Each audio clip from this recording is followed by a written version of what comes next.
ভক্তগণের আদেশে আজি মনেতে লহিনু আনন্দ,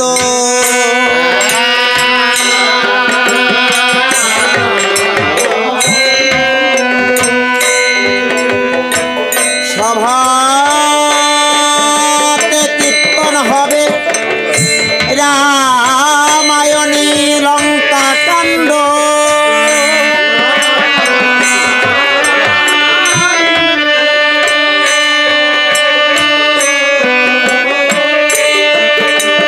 আজি লঙ্কা কাণ্ড শ্রবণ করুন, কিঞ্চিত রামায়ণ আপন পুত্রের মৃত্যু বার্তা প্রকাশ করবে রাম ভক্ত বিভীষণ।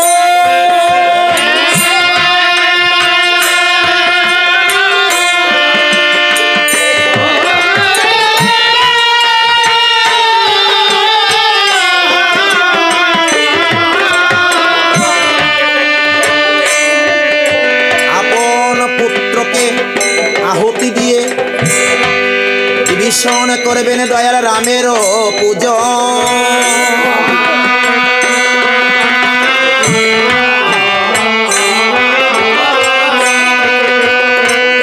সেই পালা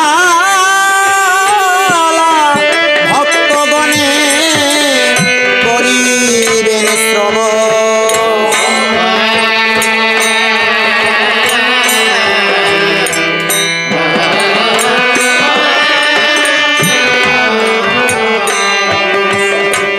লঙ্কার সিংহাসনে বসে আছে রাজা দশানন।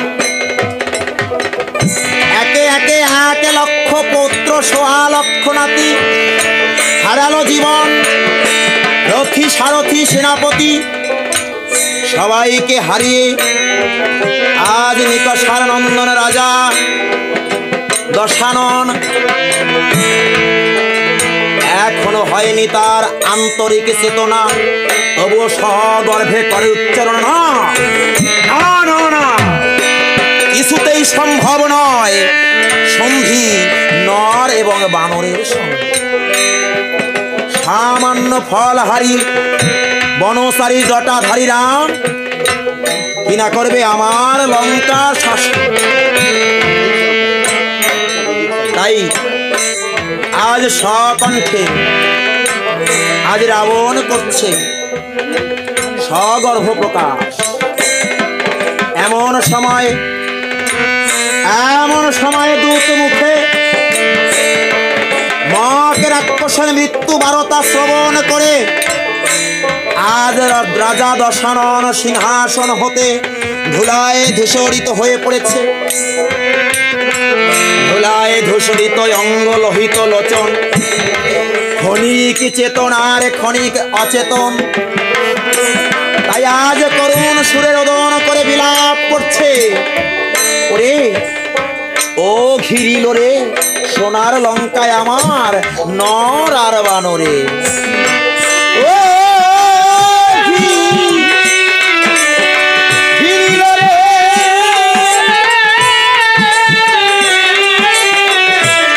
সোনার লঙ্কা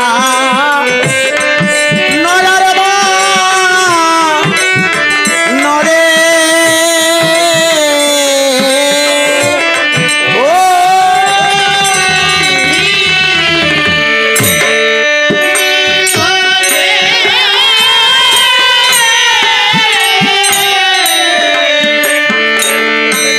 আরে ঘিরিল রে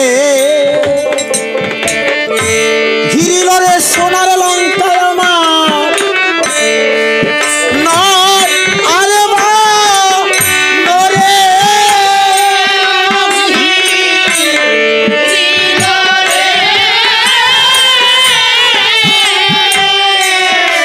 আমার এত সাধে সোনার লঙ্কা বুঝি গেল সারে হরে।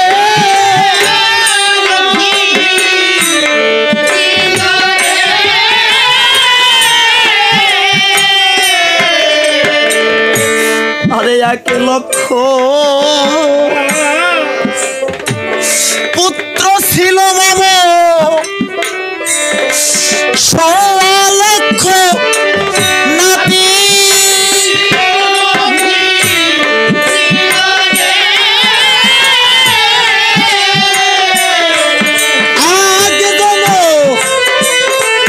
রাখিল না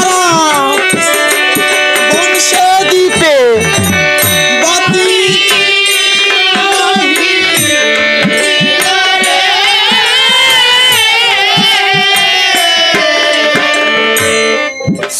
আরে পুত্র ওরে ইন্দ্রজিৎ রে তুই ওরে গেলি রে সারিয়া,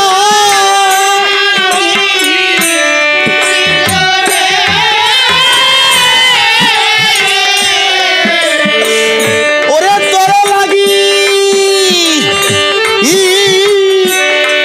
জীবন গেল বাবু আমার কাঁদিয়া কাঁদিয়া।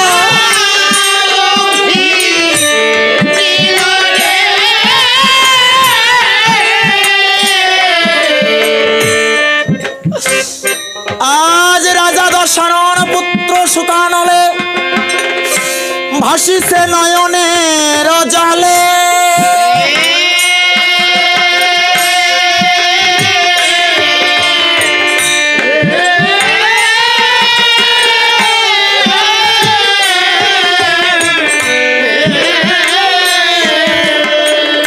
ওই রাজা দশননের করুণ ক্রন্দন ধ্বনি মন্দাদরি শ্রবণ করে আজ ডেকে বলেছে করো জোরে মহারাজ।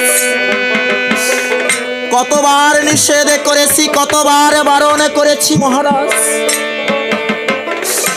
আপনি যদি আমার একটা কথা শুনতেন, আপনি যদি আমার একটা নিষেধ মানতেন, তাহলে তাহলে হয়তো আমাকে এক জন্মে ১ লক্ষ পুত্র হারানোর বেদনা সইতে হতো না।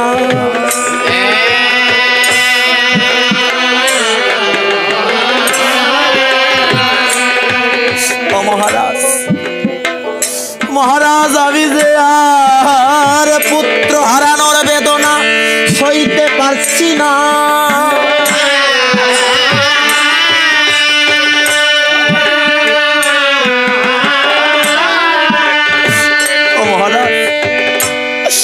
মহারাজ আপনি কি বলতে পারেন, এই জগতে এমন কি কোনো মা আছে যে এক জীবনে ১ লক্ষ পুত্র হারানোর বেদনা বুকে নিয়ে এই বুকটাকে পাষাণে বেঁধে বেঁচে থাকতে পারে? আমি পারছি না মহারাজ, আমি যে আমার ১ লক্ষ পুত্র হারানোর বেদনা নিয়ে আমি মা হয়ে কিছুতেই এই পুত্র শোকের বেদনা নিয়ে বেঁচে থাকতে পারছি।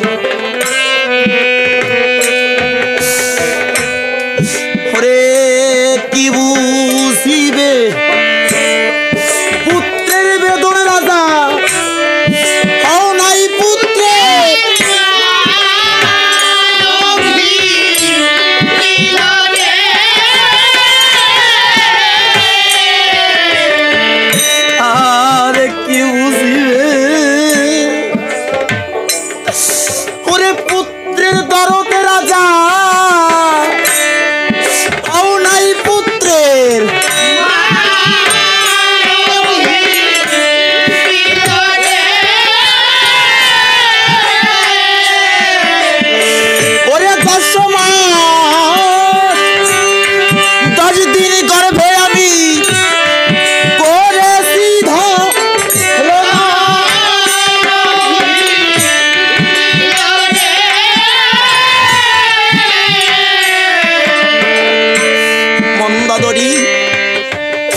মন্দাদরি উপার্য পরিবেদনা দিও না রানী, আমিও যে পুত্র শোকে সইতে নারী। তুমিও যেমন মাতায় আমিও তো পিতা, পুত্র শোকে পুত্র শোকের বেদনা যে আমিও সইতে পারছি না রানী। ও রানী, হারাতে হারাতে আমার অঙ্গ হয়ে গেছে জড়জড়। আজ বুঝি খুলে গেছে আমার হৃদয়ের চিররুদ্ধতা। আমিও যে পুত্র শোক সইতে পারছি না রানী।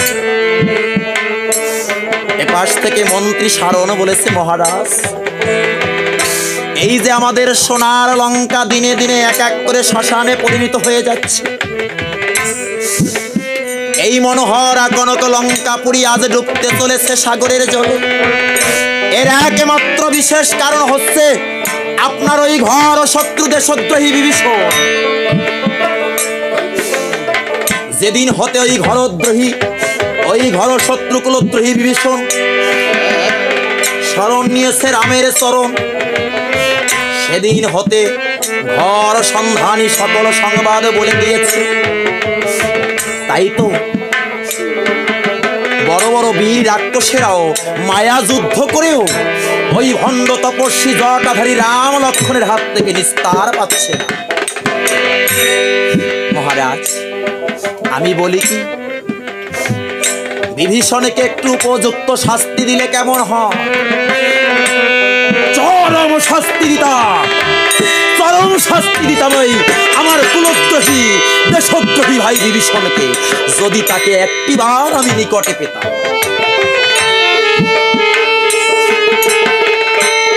মন্ত্রী সারণ বলছে, মহারাজ, মহারাজ, বিভীষণকে শাস্তি দিতে হলে তাকে নয়, তার পুত্রকে আমাদেরকে অবলম্বন করতে হবে। ওই বিভীষণ পুত্র তরুণী, সে তো অনেক ভালো যুদ্ধাভ্যাস করেছে। ওই বিভীষণ তো একে একে সকলার মৃত্যু সংবাদ, মৃত্যুর উপায় বলে দিল। আজ এই লঙ্কার পক্ষ হতে আমরা যদি সেনাপতি হিসেবে তরুণী সেনকে পাঠাই, আজ দেখব আপন পুত্রের মৃত্যু বার্তা কেমন করে আজ রাম লক্ষ্মণের সকাশে বলতে পারে। পরের সর্বনাশে নির্বাকে সবাই থাকতে পারে, পরের সর্বনাশকে সবাই মেনে নিতে পারে, কিন্তু নিজের সর্বনাশে যদি আজ বিভীষণ নিজের পুত্রের সংবাদ, নিজের পুত্রের মৃত্যু হবে কিসে, সেই বাণের সন্ধান যদি বিভীষণ বলে দেয়, তবে বুঝবো সত্য সত্যই বিভীষণ ত্যাগী। আর নতুবা বুঝবো পরের বেলাতে ত্যাগী আর নিজের বেলায় স্বার্থপর। নিজের বেলায় স্বার্থপর যদি আজ নিজের পুত্রের মৃত্যু বার্তা, মৃত্যুবাণের সংবাদ বলতে পারে, তবে এই রামায়ণের স্বর্ণাক্ষরে লিপিবদ্ধ হবে, তেজি শ্রেষ্ঠ, তেজি শ্রেষ্ঠ বিভীষণ। রাজা দশানন বলেছে, উত্তম, উত্তম বলেছে মন্ত্রী। এই কথাটা তো আমি কখনো চিন্তা করে দেখিনি। যাও মন্ত্রী, যা আমার ভ্রাতুষ পুত্র তরুণী সেনকে একবার রাজসভায় ডেকে নিয়ে এস। শুধু ভক্তজন, ওই সোনার লঙ্কা মাঝে একজনই ভক্ত ছিল, একজনই পরম ভক্ত ছিল, সে হচ্ছে বিভীষণ। আর তৎ পুত্র তরুণী, সেও রামের ভক্ত একজন।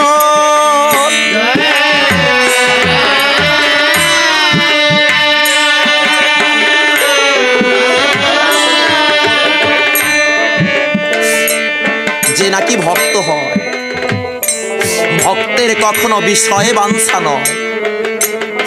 ভক্তে কি চায়? ভক্তে চায় আমার প্রভু রামচন্দ্রের রাতুল চরণ। ওই চরণ বিনা সে আন জানে না।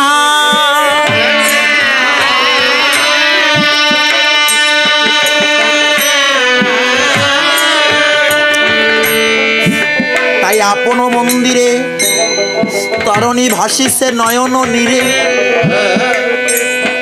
হা দীনবন্ধু রাম বলে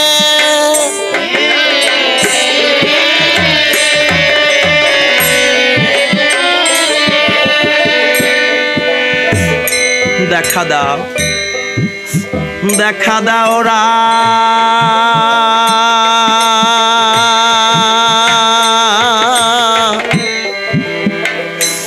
দেখা দাও,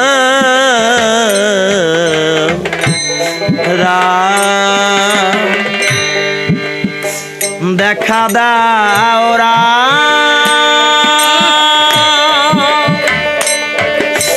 দেখা দাও দীনবন্ধু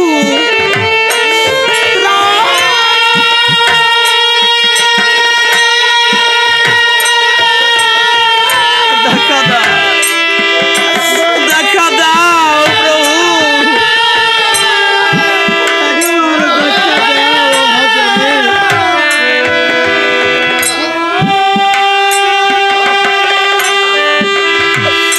আরে কতদিন,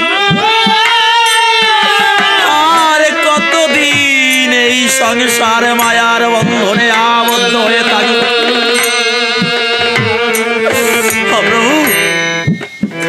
আমার এই মায়ার কাশি দড়ি ছিন্ন করে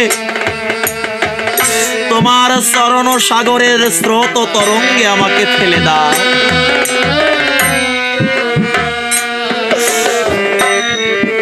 প্রভু। আরে কতদিন আমি তোমায় হারা হয়ে থাকবো প্রভু, কতদিন আমি এই রাক্ষস দেহ ধরে পড়ে আছি।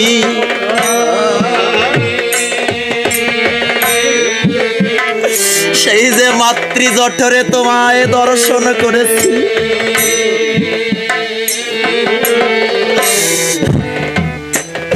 পলকে পলকে তোমায় হারা হয়ে আমি যে তোমার কাঙাল সেজেছি সেজেছি।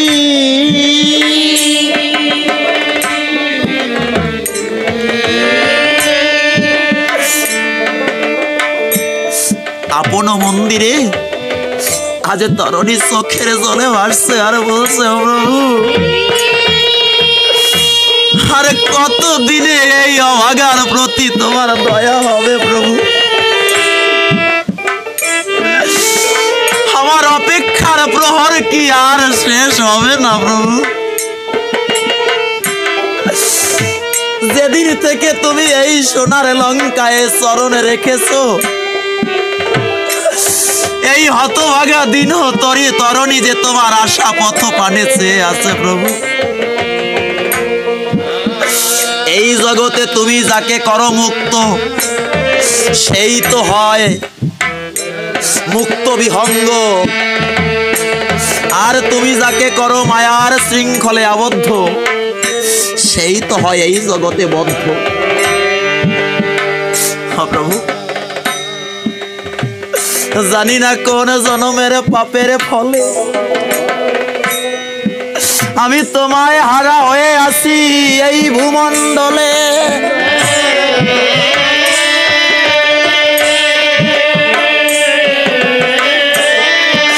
প্রভু গো, এবার কৃপা করে স্থান দাও তোমার ওই আতুল রাতুল চরণ কমলে।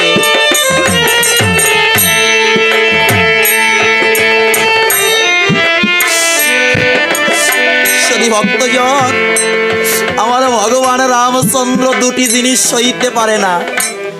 একটা হচ্ছে ভক্তের নয়ন জল, আর একটা হচ্ছে ভক্ত হৃদয়ে অহংকার। ভগবান কি গো?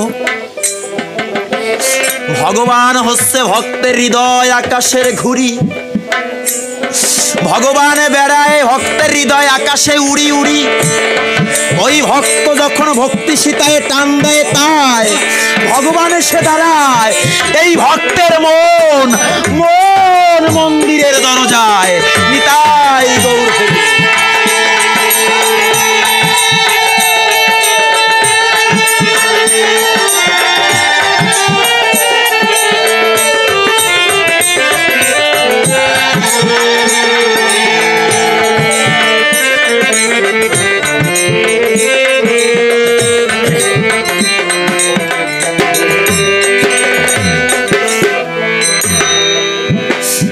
ভক্ত তরুণী যখন চোখের জলে কাঁদিছে হা রাম দীনবন্ধু রাম বলে,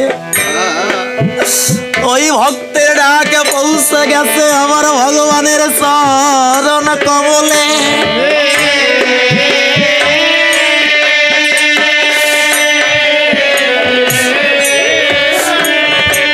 তাই আমার ভগবানের রামচন্দ্র ভক্তকে লক্ষ্য করে বলছে, ভক্ত রে তুই অমন করে আর আমায় ডাকিস না রে, তোর মুক্তির ব্যবস্থা অতি শীঘ্রই হবে ভক্ত।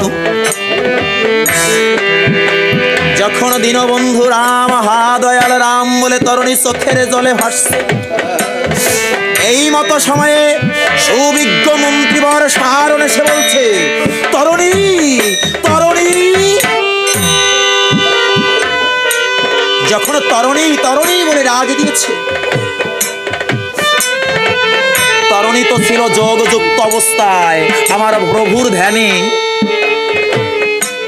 আমার প্রভুর নাম গুণগানে।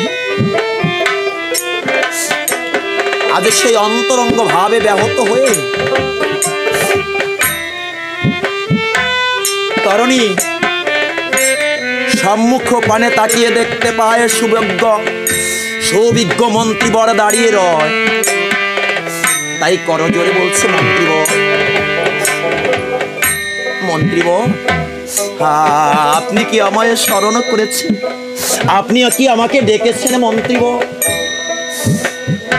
মন্ত্রী সারণ বলছে, তরুণী এ ডাক আমার নয়, এই ডাক হচ্ছে তোমার জ্যেষ্ঠ তাত দশাননে। তরুণী মৃদু হেসে বলছে, না না মন্ত্রীবর, এ ডাক আপনারও নয়, আর এ ডাক আমার জ্যেষ্ঠ তাত রাবণেরও নয়। এই ডাক হচ্ছে এত সময় আমি যার চরণ চিন্তা করেছি, যাকে আমি আকুল হয়ে নয়নে জলে ভেসে ভেসে ডেকেছি, এই ডাক হচ্ছে আমার সেই দয়াল দীনবন্ধু রামে। আমি বুঝতে পেরেছি জ্যেষ্ঠ তাত রাজসভায় গেলেই বলবে, তরুণী আজ তুমি সেনাপতি যাও যুদ্ধে, আর এটাই তো হবে আমার মুক্তির সোপান। রাক্ষসের মুক্তি তো কখনো চোখের জলে নয়, রাক্ষসের মুক্তি হচ্ছে অস্ত্রে। এই জগতে অস্ত্রই হচ্ছে রাক্ষসের মুক্তির সোপান। যদি ভগবান রামচন্দ্র নিজ হাতে অস্ত্র ধারণ না করে, যদি আমার বক্ষ পারে তার ওই অমোঘ বাণ নিক্ষেপ না করে, তবে এই হতভাগা দীন দরিদ্র দীনহীন কাঙাল তরুণীর এই রাক্ষস দেহ কোনোদিন মুক্তি পাবে না। ক্ষণকাল বিলম্ব করুন মন্ত্রীবর, আমি আসছি। জয় রাম জয় রাম জয় রাম বলতে বলতে তরুণী ধীরে ধীরে রাজপ্রাসাদের দিকে অগ্রসর হচ্ছে। রাজসভায় গিয়ে দেখতে পায় রত্ন খোদিত সিংহাসনে রাজা দশানন বসে আছে। তাই আজ তরুণী জ্যেষ্ঠ তাত রাবণকে প্রণাম করেছে। প্রণাম হই জ্যেষ্ঠ তাত। তরুণী প্রণামী হইয়া ভূমিষ্ঠ। রাবণ বলেছে বাক্যমিষ্ট, ইষ্ট সিদ্ধ হোক রে পুত্র তোর। আয় পুত্র আয় আমার কোলে, এত বলি তরুণীকে নিয়েছে কোলে। আদর করে ডেকে ডেকে বলে, তরুণী আগে এই সোনার লঙ্কায় কি দর্শন করতে? গাছে গাছে ছিল ফুলরাশি, চারিদিকে শোনা যেত সুকণ্ঠী গায়কের মুখে মধুর সুরের লহরী, ময়ূর ময়ূরীর পেখম তুলে নৃত্য। আজ সেই লঙ্কার গৌরব ধুলায় মিশে গিয়েছে। এর কারণ একমাত্র তোমার পিতা বিভীষণ আর ওই ভণ্ড তপস্বী জটাধারী রাম লক্ষ্মণ। তারণী বাবা, তুমি কি পারবে না? তুমি কি পারো না আমার লঙ্কার পূর্বের গৌরব ফিরিয়ে আনতে? যাও তারণী, যাও। আজ তুমি সেনাপতি, রথ সুসজ্জিত, যত সৈন্য প্রয়োজন তুমি নিয়ে যাও। আজ তুমি রণক্ষেত্রে ওই রাম লক্ষ্মণকে পরাজিত করো, ওই রামকে তুমি বিনাশ করো। তারণী তারণী চোখের জল ছেড়ে দিয়ে বলছে, জ্যেষ্ঠ তাতু, রামকে তো কখনো বিনাশ করা যায় না জ্যেষ্ঠ তাতু। ওই রাম যে অবদ্ধ অবিনাশ্য, তাকে তো কখনো বাধা যায় না, ধরা যায় না, তাকে তো কখনো বিনাশ করা যায় না। তবে হ্যাঁ, কোন ভক্ত যদি ভক্তি সুতায় তাকে বাঁধতে পারে, কারো যদি নববিধা ভক্তির দ্বার উন্মিলিত হয়, তবে তাকে ভক্তি ডোরে বন্ধন করা যায়। আর এই ভক্তি ডোরে বাঁধতে হলে ভক্ত হতে হয়। অজ্যেষ্ঠতা তো তুমি তো জানো না শ্রী, ওই রাম যে আমার গোলক বিহারী হরি। ও রাজা, ওই রাম তো সামান্য নয়। ও রাজা, রাম তো সময় সামান্য। ওই শরণে লয়ে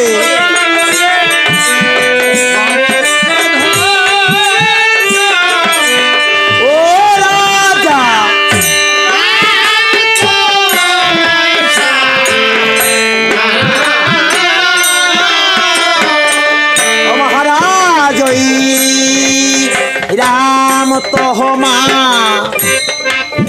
মানব নয় রে, বৈকুণ্ঠের হরি।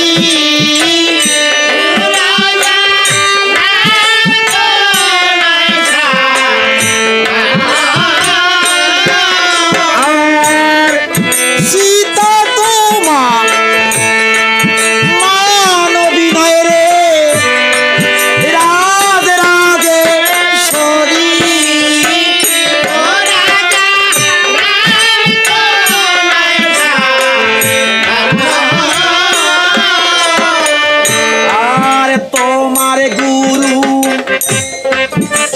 শঙ্করার শিবের গুরু রাহা।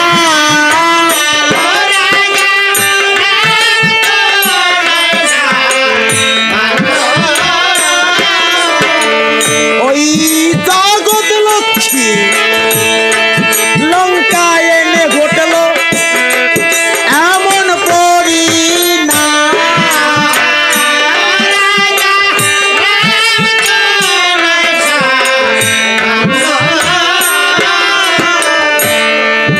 অশোক বনে মাঝে আমার কাঁদে দিবানিশি।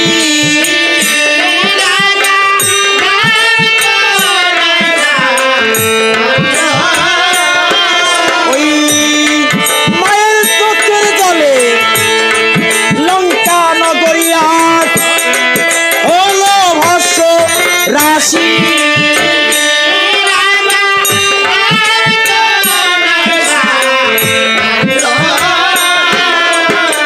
সাবধান তরুণী, সাবধান, আমার সম্মুখে ওই শত্রুর গুণগান কখনো করবে না। আমার সামনে কখনো ওই ভণ্ড তপস্বী জটাধারী রামের গুণগান করবে না। সামান্য মানব সে নাকি করবে আমার এই রাজবংশ নিধন। যাও তরুণী, বুঝতে পেরেছি তোমার পিতাও যেমন কাপুরুষ, কাপুরুষের পুত্র কখনো বীর পুরুষ হতে পারে না। তুমিও তোমার পিতার মতোই হয়েছ। যেদিন প্রথম রামচন্দ্র আমার লঙ্কায় পা রেখেছিল, সেদিন তোমারও ওই শত্রুর গুণগানে শতমুখ গজিয়ে উঠেছিল। তোমার পিতাও সেদিন এমনি করেই আমাকে রাম সীতা চিনাতে এসেছিল। ওই শত্রুর জয়গানে গুণগানে তোমার পিতারও শতমুখ গজিয়ে উঠেছিল। তাই আমি কি করেছিলাম, পদাঘাত করে তাকে লঙ্কা হতে তাড়িয়ে দিয়েছি। আমি আদেশ দিচ্ছি, এখনই তুমি রণবেশে সজ্জিত হয়ে সৈন্যগণ নিয়ে ওই রাম লক্ষ্মণকে যুদ্ধ করে তাকে বেঁধে নিয়ে আসবে আমার কাছে, নতুবা তোমার শিরচ্ছেদ হবে। তাই আজ তরুণীও মনে মনে চিন্তা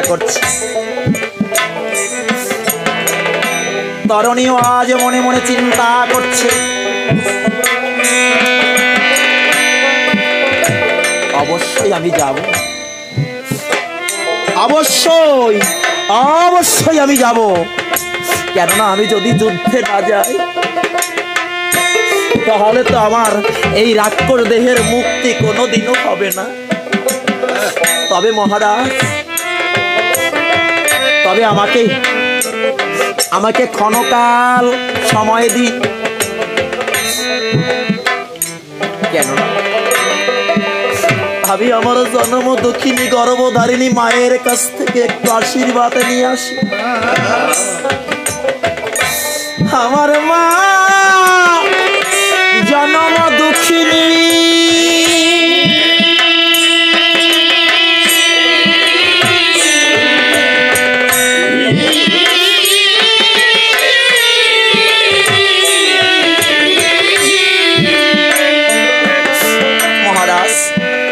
আমায় কিয়ৎক্ষণ সময় ভিক্ষা দিন, আমি আমার মায়ের কাছ থেকে একটু বিদায় নিয়ে আসি। মহারাজ যাও তরুণী, সময় কিন্তু অল্প। আর যদি তুমি রণে না যাও, তাহলে মনে রেখো ওই বদাগারে হবে তোমার শিরচ্ছেদ। আজ তরুণী, একদিকে মুক্তির আনন্দ, রাম দর্শনের আনন্দ, মনে বড় আলোকিত পুলকিত হচ্ছে। আজ আমার রাম দর্শন হবে, আর ওই চরণ কমলে মাথা রেখে আমি যদি আমার জীবন বিসর্জন দিতে পারি, আর হয়তো আমাকে এই জরা মরার দেশে আসতে হবে না। জয় রাম, জয় রাম, জয় রাম, সীতারাম বলে আজ ধীরে ধীরে তরুণী আমার যাত্রা করেছে অন্তঃপুরে।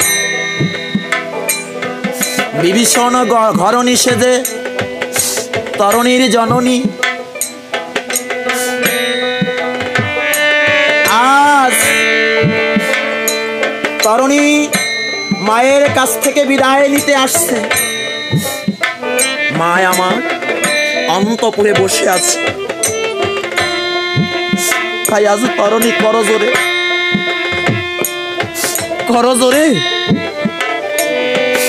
মায়ের চরণে প্রণাম করে বলছে, মা গো, মা তুমি তোমার তরুণীকে আশীর্বাদ করে দাও। মা তুমি তোমার তরুণীকে আশীর্বাদ করে দাও। মা আজ আমি যে তীর্থে যাব, আমি যে রাম, ওই রাম দর্শনে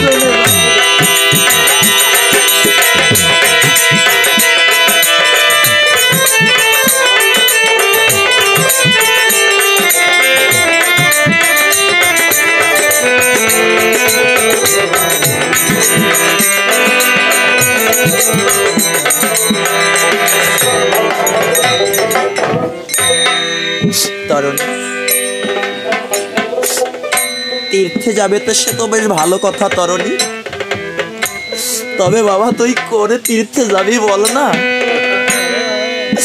তরুণী তুই কোন তীর্থে যাবি আমাকে খুলে বল।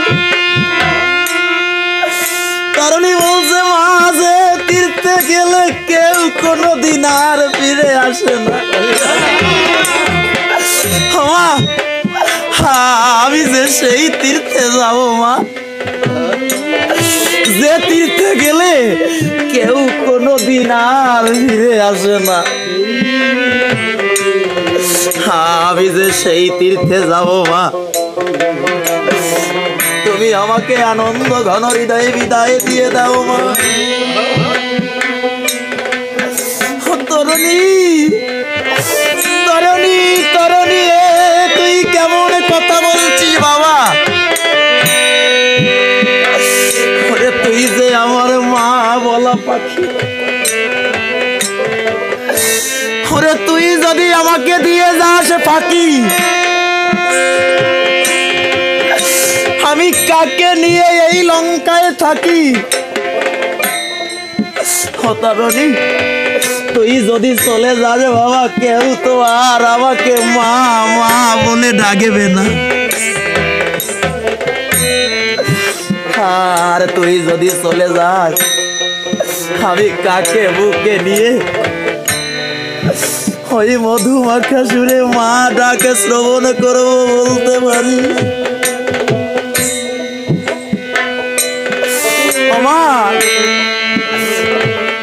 আজ আমাকে বিদায় দিতে তোমার বুঝি বুকের পাঁজর ফেটে যাচ্ছে, তাই না মা?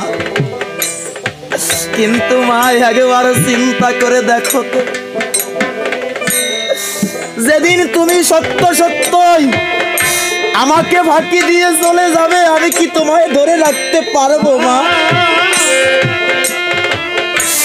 আবার কোনদিন যদি সত্য সত্যই আমার ডাক এসে যায় মা, তাহলে তুমি কি আমাকে ধরে রাখতে পারবে মা?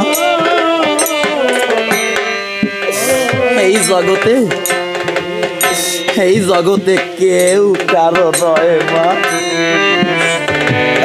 এইভাবে সবাইকে একাই আসতে হয়, এইভাবে সবাইকে একাই আসতে হয়, আবার সবাইকে একাই চলে যেতে হয় মা। এই জগতে কেউ তো কারো সাথের সাথী নয় মা।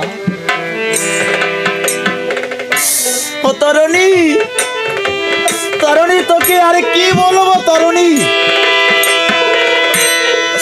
তোর পিতাও আমাকে ফাঁকি দিয়ে চলে গেছে তরুণী। আর তুইও যদি আমায় ফাঁকি দিয়ে চলে যাস, বলতে পারিস এই অভাগিনী কি নিয়ে বেঁচে থাকবে তরুণী? তরুণী বলছে মা, পিতাও গিয়েছে রামের সকাশে, তবে পিতার যাওয়া আর আমার যাওয়ায় অনেকে পার্থক্য রয়েছে মা। পিতা গেছে আপন ইচ্ছায় শ্রীরামেরও পাশে,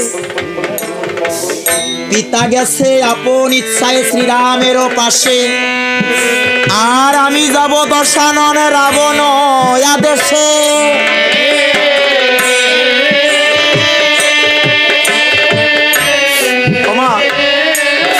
পিতা গেছে করজোরে পুজিতে প্রভুর চরণ, আর আমি যাব অস্ত্র ধরে রাঙাতে রাম লক্ষ্মণের ওই যুগল চরণ। তরুণী তরুণী, তাহলে তুই কি যুদ্ধ করতে যাবি আমার প্রভুর সঙ্গে? ওরে না না তরুণী, আমি তোকে কিছুতেই আমার প্রভু রামের সঙ্গে যুদ্ধ করতে দেব না। তাই তো আমার পদকর্তা গাইলে, তুই তো যুদ্ধে যাবি রে তরুণী, ছাড়িয়ে আয় আমারে। তুই তো যুদ্ধে